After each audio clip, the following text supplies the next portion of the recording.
Hello बच्चों, कैसे हैं आप। उम्मीद है सभी बच्चे घर पर होंगे और सुरक्षित होंगे। बच्चों, आज हम प्रतिबिंब के बारे में जानेंगे कि प्रतिबिंब क्या है और उनके प्रकार क्या हो सकते हैं।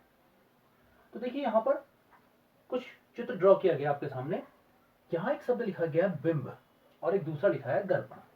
दर्पण तो आप जानते हैं, मिरर, जिसके बारे में हम लोगों ने पिछली क्लासेस में पढ़ लिया है कि प्लेन मिरर के बारे में ही पढ़ा है हमने, और गोली दर्पण स्फेरिकल मिरर के बारे में भी जान लिया है। तो ये बिंब क्या है, इसको हम इंग्लिश में लिखें तो इसे हम कहते हैं ऑब्जेक्ट। ये कहलाता है ऑब्जेक्ट। देखिए, प्रकाश वाले जब हम चैप्टर में किसी बिंब या ऑब्जेक्ट की बात कर रहे हैं तो उसका अर्थ ये होता है कि ऐसी कोई भी वस्तु जो या तो स्वयं प्रकाश उत्पन्न करे, जैसे देखिए एक कैंडल है, ये प्रकाश स्वयं उत्पन्न करती है, या फिर ऐसी वस्तुएं जिन पर प्रकाश आपतित हो और उसके बाद वो प्रकाश को परावर्तित कर सकें। जैसे आपको व्हाइट बोर्ड दिख रहा होगा, तो ये सब की सब जो वस्तुएं हैं जो या तो स्वयं प्रकाश उत्पन्न कर सकें या ऐसी वस्तुएं जिन पर प्रकाश आपतित हो और आपतित होने के बाद परावर्तित हो, वो कहलाती हैं ऑब्जेक्ट। तो ये तो हो गए ऑब्जेक्ट। अब नेक्स्ट है कि प्रतिबिंब कब बनते हैं, इमेज कब फॉर्म होती है। इमेज कब फॉर्म होती है, कब बनेगी इमेज। देखिए, जब भी कोई ऑब्जेक्ट किसी मिरर के सामने रखा जाता है, जब कोई बिंब किसी दर्पण के सामने रखा जाता है, तो ये ऑब्जेक्ट से कुछ प्रकाश की किरणें इस मिरर की ओर को आपतित होती हैं, इंसिडेंट होती है। इसके बारे में आपने पढ़ा है कि प्रकाश की किरणें आपतित होती हैं, और इन आपतित होने वाली प्रकाश की किरणों को जब किसी दर्पण द्वारा परावर्तित कर दिया जाए कुछ इस प्रकार से, तो बनते हैं प्रतिबिंब।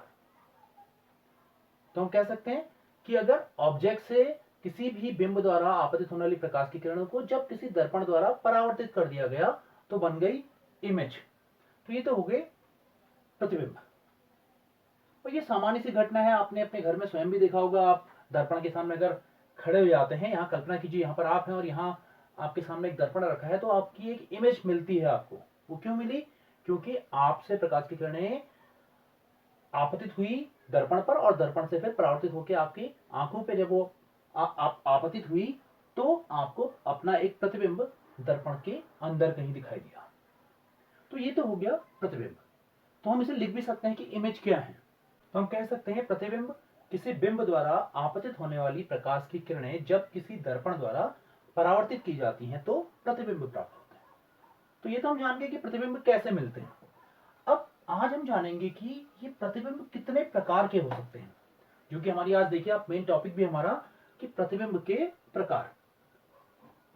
अब देखिए, जब आप किसी, जैसे कैंडल मैंने एक जला रखी है एक दर्पण के सामने, तो क्या होगा सोचिए।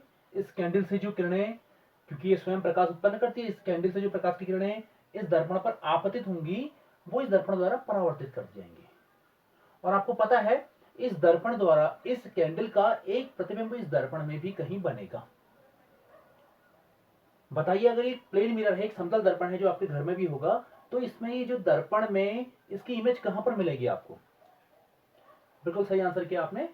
इसके पीछे नहीं दिखती है हमें, जितनी दूरी ये है उतनी ही सेम यहां पे कहीं दूरी पर यहां दिखेगी वो इमेज हमें कहीं इस दूरी पर यहां पर मान के चलते हैं हम कि यहां पर एक इमेज बन रही है। अब ध्यान दीजिए, देखिए ये बनी एक इसकी इमेज, ये यहां हमने रखी कैंडल, ये एक बिंब है और ये यहां पर एक दर्पण, और दर्पण के पीछे कहीं बनी है एक इमेज। ऐसी इमेज या ऐसे प्रतिबिंब जो हमेशा दर्पण के पीछे बनेंगे उन्हें हम कहते हैं आभासी प्रतिबिंब। तो प्रतिबिंब का पहला जो प्रकार हम आज पढ़ रहे हैं वो है आभासी। आभासी प्रतिबिंब।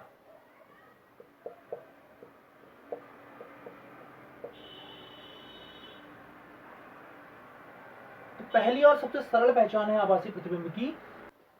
आप देख रहे होंगे कि ये प्रकाश की किरणें इस बिंब से आपतित हुई, और आपतित होने पर ये किस डायरेक्शन में जा रही, देखिए हम अगर इसको लेफ्ट हैंड साइड है, ये हमारी लेफ्ट हैंड साइड है LHS, और ये है RHS राइट हैंड साइड। तो देखिए, प्रकाश की किरणें अगर सीधे आपतित हो रही हैं तो हम मान के चलते हैं कि वो ऐसे आ रही हैं, देखिए लेफ्ट हैंड साइड से राइट हैंड साइड में। जब भी प्रतिबिंब आपतित किरण की दिशा में बनेंगे तो वो प्रतिबिंब होंगे आभासी। पहली पहचान है आभासी प्रतिबिंब की कि वो हमेशा उस दिशा में ही बनेंगे जिस दिशा में प्रकाश की किरणें आपतित होंगी। इंसिडेंट रे के डायरेक्शन में ही बनेंगे आभासी प्रतिबिंब, या हम इनको कहते हैं वर्चुअल इमेज। हम इन्हें कहते हैं वर्चुअल इमेज।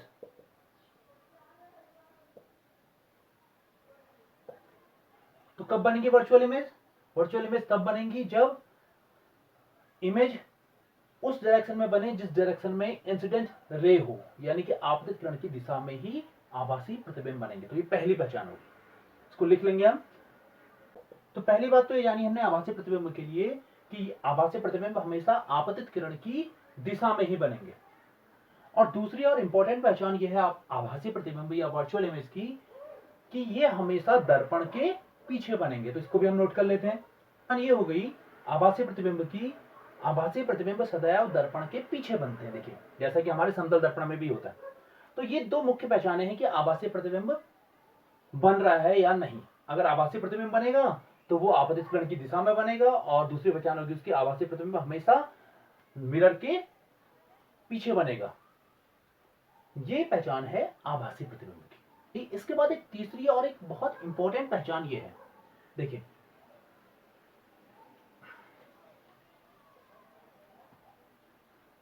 अब तीसरी इंपॉर्टेंट पहचान क्या है, ध्यान दीजिए। अगर ये जो प्रकाश की किरणें, कल्पना कीजिए एक डार्क रूम में, एक अंधेरे में हम इस प्रयोग को कर रहे हैं और हमने कैंडल को जला के रखा हुआ है एक दर्पण के सामने। क्या होगा? प्रकाश की किरणें इस दर्पण पर आपतित होंगी। अब मैं क्या करूं, आपने देखा होगा ना जब आप मिरर को ऐसे रखते हैं मिरर को, तो आपको पता है, आपने रिफ्लेक्शन के नियम पढ़े हैं, परावर्तन के नियम पढ़े हैं कि आपतित किरण उसी एंगल पर रिफ्लेक्ट हो जाएगी जिस एंगल पर आएगी, यानी कि इंसिडेंट रे और रिफ्लेक्टेड रे के बीच का जो एंगल है वो सेम रहेगा। तो मैंने क्या करा, जो आपतित किरण है, इस आपतित किरण और इस जो इसके बाद जो परावर्तित किरण है, इसके बीच में मैं एक पर्दा लगाया था। पर्दा माने स्क्रीन, आप किसी भी चीज को लगा सकते हैं। यहाँ पर आपने हाथ लगा दिया या फिर कोई कॉपी रख दी। तो मैंने यहाँ पर कोई समझिए, आपकी कल्पना कीजिए, मैंने एक पेज रख दिया यहाँ पर, ऐसे एक पेज रखा हुआ है मैंने। अब बताइए क्या होगा? ये जो प्रकाश की किरणें आपतित होंगी इस दर्पण पर, और दर्पण के बाद आपतित होने के बाद क्या दिखेगा आपको परावर्तन के बाद? क्योंकि हम इस प्रयोग को पूरे अंधेरे में कर रहे हैं, तो आप क्या दिखने की कल्पना करते हैं इसमें? बिल्कुल सही सोच रहे हैं आप लोग। आपको वो जो प्रकाश का किरण पुंज इसकी ओर को आ रहा होगा, वही किरण पुंज यहाँ दिखाई देगा आपको। यहाँ पर को आपको रोशनी दिखाई देगी, इस जगह पर कहीं, इस पूरी जगह पर आपको किरण पुंज दिखाई देगा, वो रोशनी दिखाई देगी जो इस दर्पण पर आपतित होने के बाद यहाँ परावर्तित हुई होगी। तो ऐसे देखिए, और इसका प्रतिबिंब आपको दिखेगा अभी भी कहां? दर्पण के पीछे ही। क्योंकि हम इस प्रतिबिंब को, प्रतिबिंब का अर्थ यहां पर समझ लीजिए आप, मैं कर रहा हूं अभी इसकी जो लॉ वाली बात है ना, क्योंकि हम अंधेरे में कर रहे हैं प्रयोग, तो हम मान के चल रहे हैं हम इस लॉ, जो इसके ऊपर का भाग नहीं, लॉ वाला भाग है जहां कैंडल हमारी बर्न हुई है, वो वाले भाग को अभी आप कल्पना करिए कि हम केवल इसको ही देख रहे हैं। इसको मैंने छुपा दिया, देखिए। अब क्या होगा, इसका जो प्रतिबिंब है वो यहां मिल रहा होगा, लेकिन जो प्रकाश की किरणें हैं इस पर आपतित जो हो रही हैं, वो प्रकाश की किरणें यहां पर कोई एक रोशनी सी कर रही होंगी। तो हम कह सकते हैं कि इस स्थिति में, आभासी प्रतिबिंब की स्थिति में, जो इमेज मिलेगी हमें वो पर्दे के पीछे मिलेगी। अगर हम आगे कोई पर्दा लगा दें तो उस पर्दे पर प्रकाश की किरणें आपतित होती हुई दिखाई देंगी हमें, यहां पर कोई हमें रोशनी दिखाई देगी। तो हम एक बात और कह सकते हैं कि दर्पण के पीछे बना प्रतिबिंब और दर्पण के आगे अगर हमने कोई स्क्रीन लगा दी, कोई पर्दा लगा दिया, तो उस पर्दे पर केवल प्रकाश की किरणें आई, उस पर्दे पर हम इस इमेज को नहीं उतार सकते।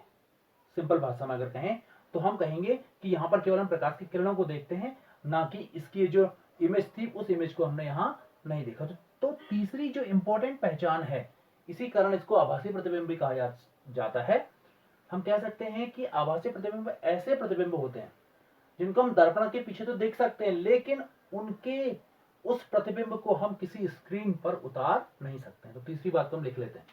तो तीसरी और इंपॉर्टेंट पहचान होगी आभासी प्रतिबिंब की, ऐसे प्रतिबिंब जिन्हें पर्दे पर नहीं उतारा जा सकता है, आभासी प्रतिबिंब कहलाते हैं। तो 3 पहचानें होगी, जल्द से रिकॉल कर लेते हैं हम।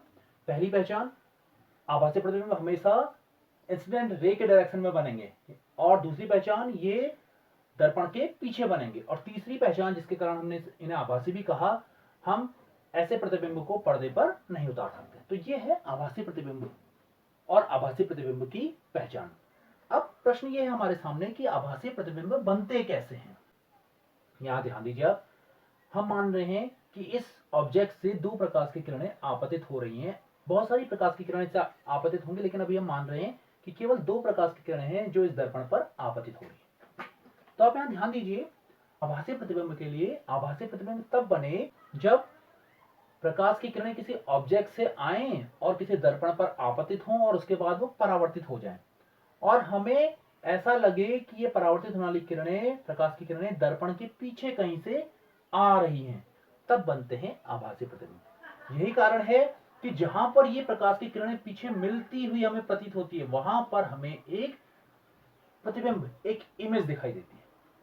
और बिल्कुल इतनी ही दूरी पर, देखिए आप, जितनी दूरी पर समतल दर्पण की अगर मैं बात करूं तो जितनी दूरी पर ऑब्जेक्ट रखा होगा उतनी दूरी पर उसकी एक इमेज भी हमें मिलती है, क्योंकि हमें लगता है उस इमेज से प्रकाश की किरणें आ रही हैं। तो हम इसे लिख सकते हैं कि आभासी प्रतिबिंब कैसे बनते हैं। तो हम कह सकते हैं आभासी प्रतिबिंब तब बनते हैं जब बिंब से आपतित होने वाली प्रकाश की किरणें दर्पण द्वारा परावर्तित होने के बाद दर्पण के पीछे किसी बिंदु से आती हुई प्रतीत होती है। देखिए हमें जैसे यहाँ इस बिंदु से आती हुई प्रतीत हो रही थी। तो ये था बच्चों आभासी प्रतिबिंब के बारे में। अब नेक्स्ट क्लास में हम प्रतिबिंब के दूसरे प्रकार के बारे में जानेंगे, और जानेंगे कि वो प्रकार क्या है और वो कैसे बनता है। तो आज की क्लास में बच्चों यहीं तक। आज जो प्रश्न आपने करने हैं उसमें पहला प्रश्न आपने करना है कि आभासी प्रतिबिंब कैसे बनते हैं, एक किरण आरेख द्वारा समझाइए। और दूसरा प्रश्न आपने करना है आभासी प्रतिबिंब की प्रमुख पहचान बताइए। थैंक यू बच्चों।